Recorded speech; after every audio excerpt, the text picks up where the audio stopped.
You're listening to University Atlas Radio, Episode 2, Things That Go Bump in the Night.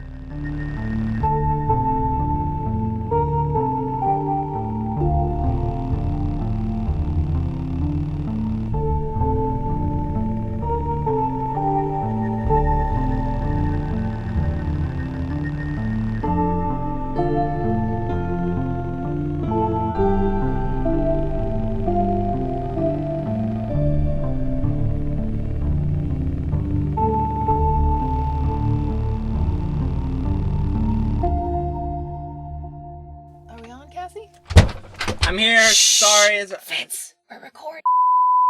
Sorry about that, folks. Welcome back to University Atlas. Remember me? It's Juno Hide, your host, your bearer of all news, both pleasant and decidedly nasty, and your local cryptid enthusiast. Did you know that the Pacific Northwest has more sightings of hide-behinds than any other place in the world? It's an interesting statistic, considering no one's actually seen a hide-behind, and according to my assistant Cassie, there's no actual proof that such a thing exists. But I must respectfully disagree. Actually, you know what? I disrespectfully disagree. Of course hide-behinds are real. Who hasn't heard their distinctive sneaking footsteps following you in those strange moments you might find yourself walking alone? Who hasn't felt their sinister, muffled breath tickle the hairs at the back of your neck when you turn to see what's behind you? You'll never see it, of course, because it's always right behind you. But that doesn't mean it doesn't exist. But let's talk about the news. The pleasant news is that move-in weekend starts tomorrow, and that fall quarter classes start on Monday. The Involvement Fair launches Saturday and lasts through Sunday, so as soon as you're done moving in, meeting your new roommates, and cleansing your new space with salt, lavender, and holy water, come on down to Rose Square and join in on some good classic college fair fun, like prize wheels, coupons, stress balls, free t-shirts you'll wear once and forget about, and a whole lot of stickers. There's also kayak jousting, performed in the Rose Square fountain. The university administration would like me to remind you all that entering the fountain at any other time besides kayak jousting is strictly against campus rules and will result in some form of discipline, which is decided via a punishment wheel. It's like a prize wheel, only less fun. The decidedly nasty news is that the raccoon population in Rosemary appears to have nearly doubled over the summer. I've been asked to offer some advice in regards to the raccoons for any new students unaware of the behavior of the dreaded Rosemary raccoons, which biology professor Donald Gilly is currently attempting to prove are descended from a different species than raccoon entirely. The raccoons you'll see on campus are much larger than the cute little creatures you're used to seeing in your garbage. Their eyes are darker, more evil, and this is the most distressing of all. Their hands have uncanny similarities to the sticky hands of a small human child. Fellow University Atlas producer and assistant Cassie Saida asked university administration for a quote on the raccoon situation. "We're aware it's practically an infestation," says Atlas Vice President Abraham Zion, "but there's not much we can do against the wee bandits."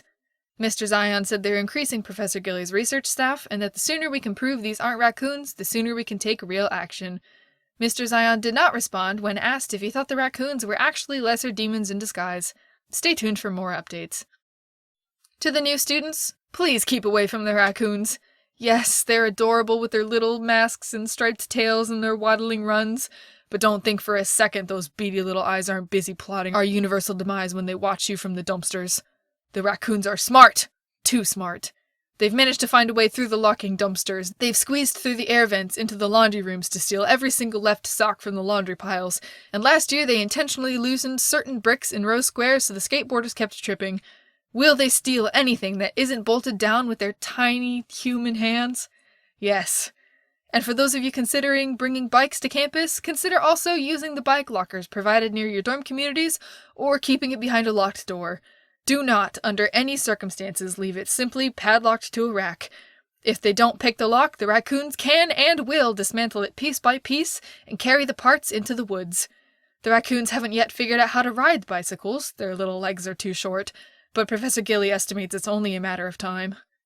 But as much as I'd love to spend all my time discussing our questionable campus co-inhabitants, there are other things on the schedule for today's episode. The first is a segment I like to call Ask and You Might Receive. You ask the questions, and I answer them sometimes. This Q&A segment has been a part of University Atlas since the very beginning. and the only rule is don't ask me about football or anything else related to sport. Our first question was asked by Sing. Sing asks, "There's a building on the campus map called Compton Hall, but I can't find it. It isn't behind the West Library where it should be. If I have a class in Compton Hall, what should I do?" That's a very good question, Sing, but you don't have to worry. There is no Compton Hall on campus, and it would be very strange to have class in a building that doesn't exist now, wouldn't it? Our second question was asked by Luke. Luke asks, "There's a football field on campus, but nobody seems to know if we have a team. Does John Ellis University have a football team?" Our last question was asked by Tallulah. Tallulah asks, "Did you ever find out what happened to your friend Fitz?" I appreciate your concern for Fitz's well-being, Tallulah, but really, you don't need to waste your energy. Fitz is just fine. He showed up on Saturday, claiming a poltergeist had locked him in the downstairs bathroom of Ampro Hall and wouldn't let him out until he'd sang every musical number from Me, Myself, and Why, including all the ensemble bits. Apparently, it took him a number of hours. Being a theater kid can really haunt you sometimes, eh, Fitz? If you have a problem in need of a possible solution, be sure to ask them by tweeting at University Atlas or by writing them in code and leaving them in the mailbox number 54 in Equinox Hall. And now, a short message from our sponsors. This episode is sponsored by Breeze Beans, a roast from which you'll never recover. Visit their home store on Main Street in Rosemer, or visit their locations on campus, the Atlas Union, or the lobby of the Arena Gym. Try our new Pine Needle Latte, available for limited time only. Or if you're looking for the perfect pre-workout drink, why not try the Octuple Shot Peanut Butter Protein Blaster? Replace your blood with caffeine, and that workout will be finished in no time. Side effects may include fainting, heart failure, the sudden urge to run barefoot through the forest under a full moon, or uncontrollable diarrhea. Breeze Beans is not responsible for any injuries inflicted as a result of ingesting this pre-workout. Available in 3 flavors. It's time for another reoccurring segment. Nerd Stats! This segment, also a fan favorite, crunches some numbers and does some cool math techniques I don't understand to bring you statistics about the university. Before anyone asks, Cassie's the one who does the math, not me. So, if the numbers are off, blame her. But they won't be, because she can actually do math. I just talk good, and sometimes I can't even do that. Without further ado, this year, John Ellis University's acceptance rate was 86%, the same number it's been for 7 consecutive years. There are 3,214 newly enrolled first years and 1,212 transfer students this quarter. There are over 200 clubs on campus, 14 of which are brand new. This quarter broke records for number of students applying for Spook. 587 new Spook applications were received this quarter, a 14% increase from last quarter. The student-to-professor ratio is 20-1, and the estimated student-to-raccoon ratio is 10-1. I'm probably doing the math wrong, but I believe that means the raccoons outnumbered the professors 2-1. So, professors, keep that in mind when you collaborate to assign all the midterms on the same day. It's common knowledge that the raccoons accept bribes, and desperate students lead to desperate measures. Consider this a warning.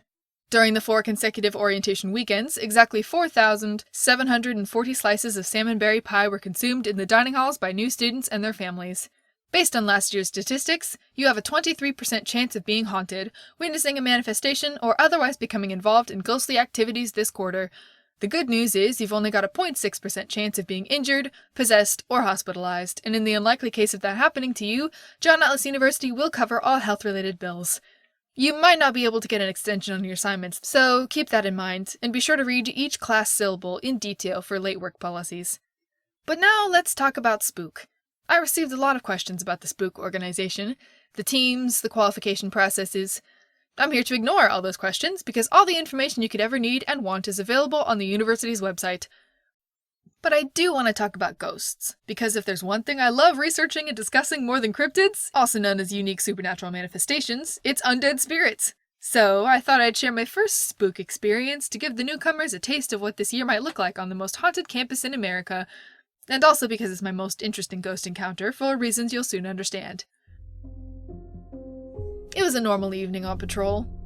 Cassie, Fitz, and I were a new team just a few weeks into the fall quarter, and we had yet to encounter a single ghost, which is technically a good thing, but we were bored and itching to test our new skills. Also just itching. There are a surprising number of mosquitoes here.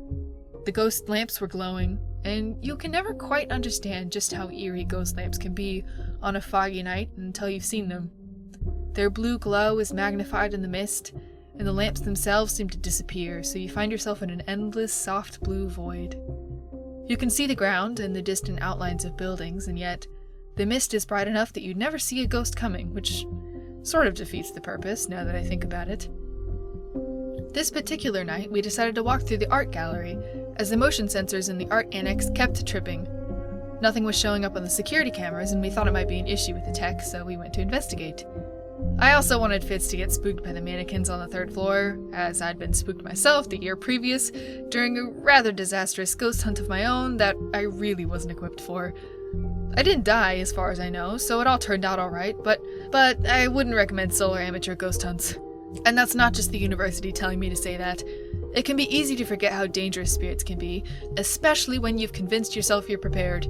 Did you know that professional ghost hunters are more likely to get ghost touched during a hunt than an amateur? It's because they forget to be afraid. Remember that, dear listeners. Fear keeps you alive. I don't know if I was afraid that night. I'm not a timid person. In fact, I've been told I lean more towards the brave but occasionally stupid end of the spectrum, but there's worse flaws for a person to have. I ran up and down the halls a few times and tripped the appropriate sensors, which is good because it meant the tech wasn't faulty, and bad because it meant something else had been tripping the sensors.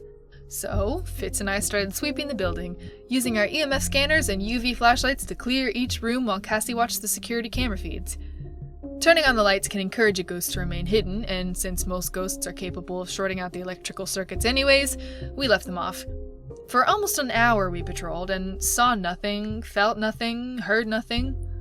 As I'm sure you know, being close to a ghost can cause symptoms such as nausea, chills, paralyzation, and a sense of creeping dread, etc., but all was still.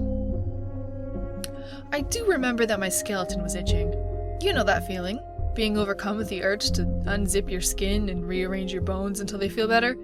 Friends, an itchy skeleton is a little known and little discussed symptom of haunts, so remember this. If your bones don't feel right, then something's wrong. We should put that on a t-shirt. Fitz, make a note of that. I do it myself, but Cassie's taken over the editing and says I can't have my pens anymore because she has to edit out all the clicking noises, and someone keeps stealing my pencils. But, as I was saying, my skeleton was itching when we reached the 3rd floor. They've got a lot of mannequins up there. I'm not actually sure why, now that I think about it, since I'm pretty sure there isn't a fashion degree here at Atlas. But regardless, it was like walking through the statue gallery at the Louvre. Except it was pretty much the exact opposite of walking through the statue gallery at the Louvre because it was dark and quiet and there were ugly naked mannequins. And that's when Fitz told me to stop trying to scare him because it wasn't going to work. I asked him what he meant, and he said to stop poking his arm, it was getting annoying. And that's when I got my first chill because I hadn't been poking him. I told him this, and we both got very still. For nearly 10 seconds we stood there, stiff as mannequins ourselves, only much more alive and much more terrified. There were mannequins all around us, and though their faces were blank, I could feel the eyes of every single one fixed on me, and I could have sworn they were moving closer. And that's when the mannequin on Fitz's left reached out a plastic arm and poked him in the shoulder. Dear listener, I want you to think of me as your friend, yes, but also as a professional. I've been hunting ghosts for 2 years now and running this program for 3, so I know quite a bit about ghosts and consider myself something of a dignified professional. That being said, sometimes even professionals find themselves caught off guard, and since I'm not a liar, I will freely admit to you that both Fitz and I screamed so loud we were heard all the way in the ridge dorms by the RAs on call, and that immediately after performing this brief opera of fear, we both turned to run. In opposite directions.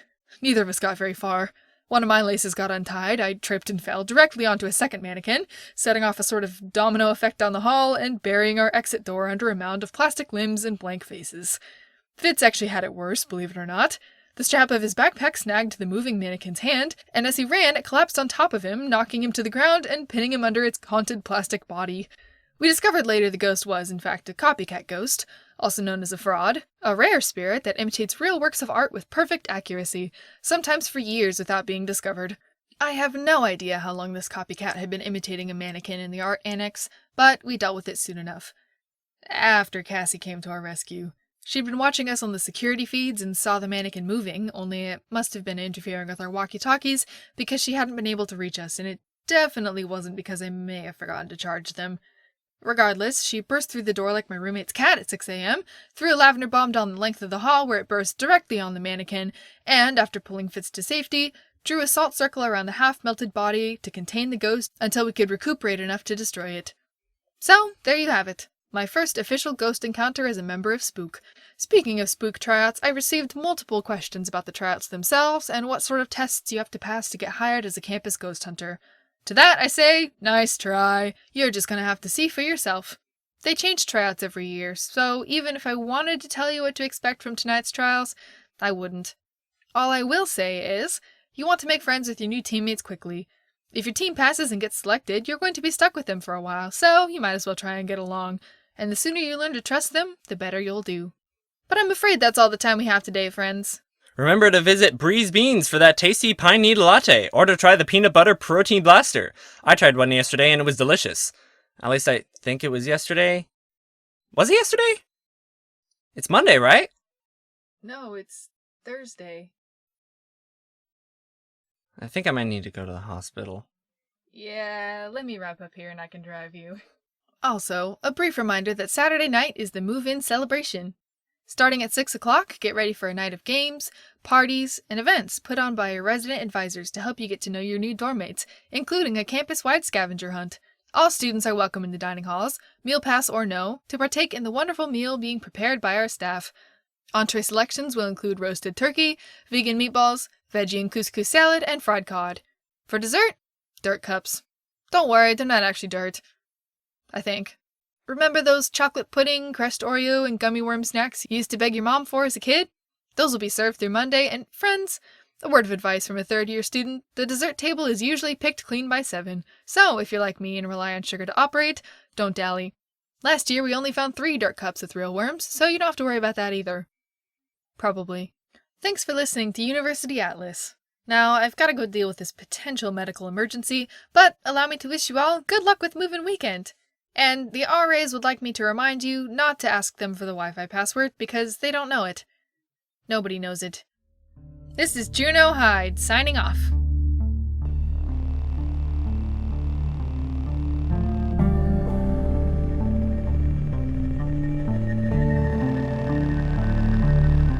Hi everyone, Jo here. Thank you so much for listening to University Atlas. If you enjoyed this episode, why not consider sharing this podcast with a friend, tweeting about us, or leaving us a review on iTunes? We'd really appreciate it, and it's the best way to help us grow. I'd also like to thank Suzanna Jelsema for our incredible theme song. This episode of University Atlas was written and edited by Jo Griffin. The part of Juno Hide was played by Jo Griffin. The part of Fitz Gilbert Wallace was played by Noah Griffin.